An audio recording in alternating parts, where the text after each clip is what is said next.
All right, we're going to talk about similarity in right triangles. So you'll notice that I have actually three triangles in one. The first triangle that I have is going to be the largest right triangle, which is going to be triangle A, B, C. Right angle is at angle B.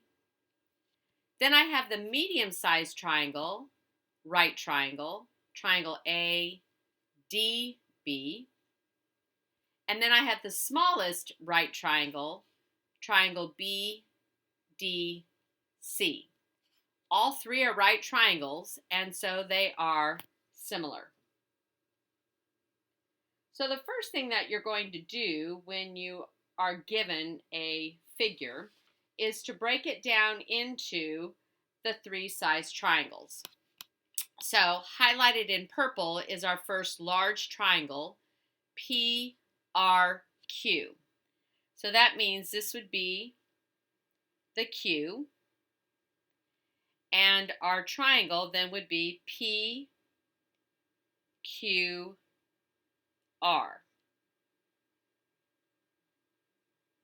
Q being our right angle. All right, now let's take a look at our yellow triangle. That's going to be our medium-sized triangle. So that's going to be triangle PSQ.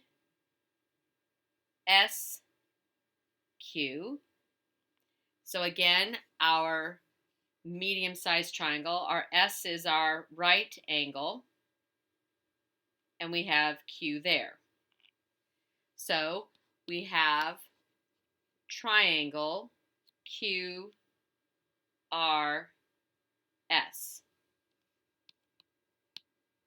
And then our last triangle is going to be our smallest triangle, and that's going to be inside here, where we also have the right triangle angle is going to be S.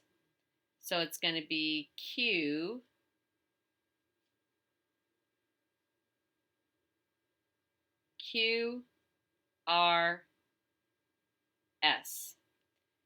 So we could name the last triangle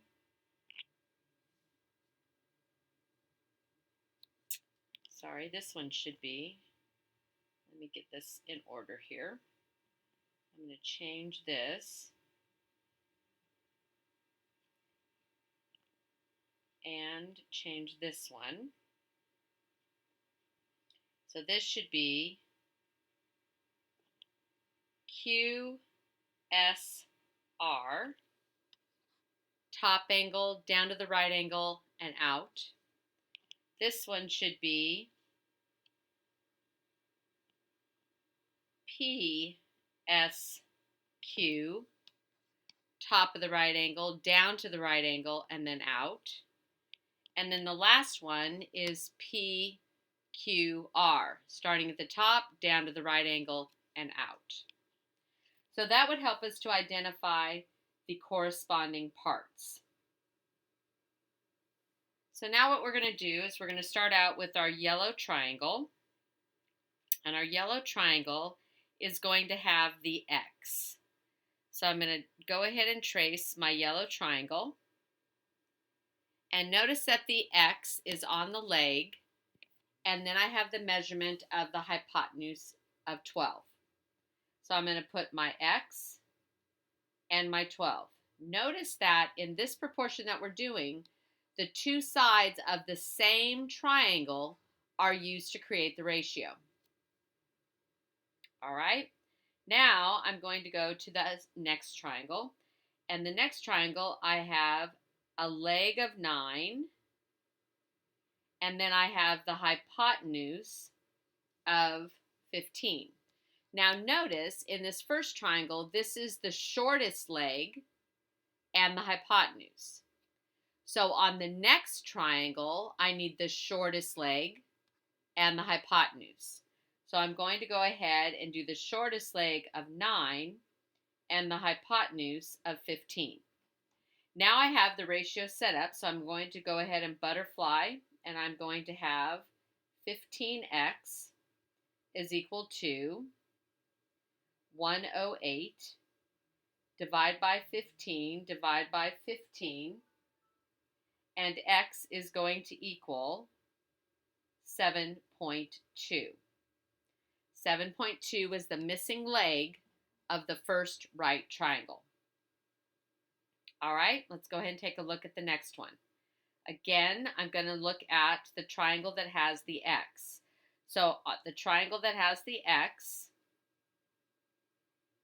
small leg,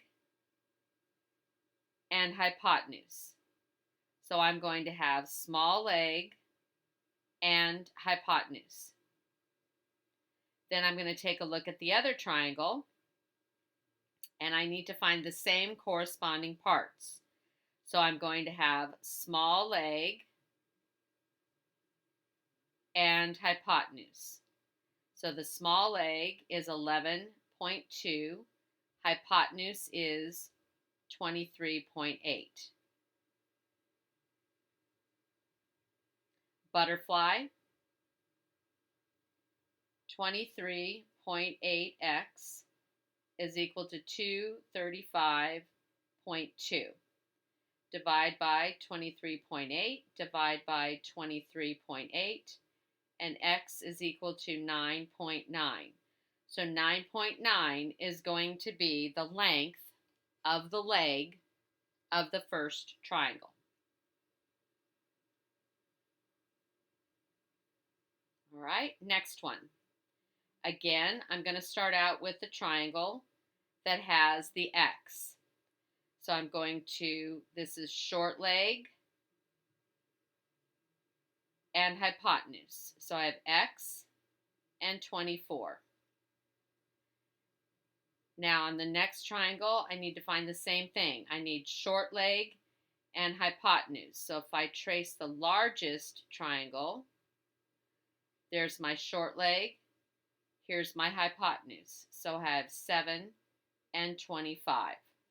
I'm going to go ahead and butterfly. So 25x is equal to 168. Divide by 25, divide by 25. X is equal to 6.7. And that is the length of the shortest leg of the first right triangle. Now, we're going to be dealing with geometric mean, so I want to go through and explain to you the formula for geometric mean. So geometric mean, we're going to set up proportion. So we're going to start with the x's. So that's going to be x times x is going to be x squared is equal to a times b. If I wanted to find out what x was equal to, I would simply do the square root of x squared is equal to the square root of a times b. The square root and the 2 cancel out, so x would equal the square root of a times b. So we're going to use that formula. We're going to set up, and our two numbers are 6 and 30.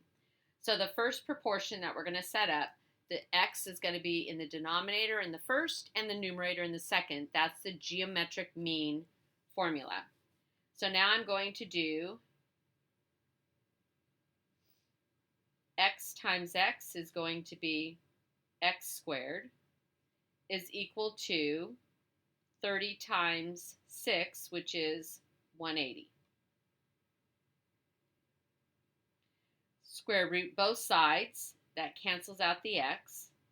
So then I'm going to get x is equal to the square root of 180. Now I'm going to go ahead and I'm going to take 180 and break that down into 18 times 10, 6 times 3, 5 times 2, 3 times 2. When I break it down into all prime numbers, and I'm going to go ahead and circle the prime numbers, so 2, 5, 3, 2, and 2. Because this is a square root sign, I can take out pairs. So it's kind of like playing Go Fish. So I see I have a pair of 2's right here. So I'm going to go ahead and I'm going to take out those pair of 2's. So those two 2's are going to come out of the square root sign. And I have a pair of 3's. So the pair of 3's is going to come out of the square root sign. Notice that I have a 5 left, but I don't have a pair of 5's, so the 5 is going to stay inside the square root sign. So when I simplify this, this is going to be x is equal to 6 times the square root of 5. Okay, last one. Again, we're going to go ahead and set up our geometric mean proportion, x in the denominator and x in the numerator. We're going to go ahead and butterfly x squared is equal to, and we're going to do 16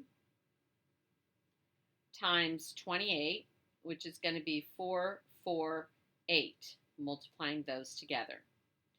And then, sorry, I put in that square root sign a little bit too early. Let's go back. It's going to be x squared is going to equal 448, butterflying both sides. Then I'm going to take the square root of x squared and the square root of 448 to determine what x would be. So I would have x is equal to, I'm going to come over here and I'm going to break down 448. Easy way to break it down is to just simply go back to the 16 and the 28. I can break the 16 down into 4 times 4. I can break the 27 down into 4 times 7. I can break the 4 down into 2 times 2. Break the 4 down into 2 times 2. Break the 4 down into 2 times 2, and 7 is prime. So I'm going to go ahead and circle all of them, and I'm noticing that I have a pair of 2's, so the 2's are going to come out. Play go fish again. Do you have a 2? No, I don't. I draw another 2, so I've got a pair. And I have another pair of 2's, and I have another pair of 2's. And I don't have a pair of 7's, so the 7 will need to stay inside. 2 times 2 is 4, times 2 is 8. So x is going to equal 8 times the square root of 7, which is just a shorter way of writing a decimal number. And now you've done similarities of right triangles and the geometric mean proportion.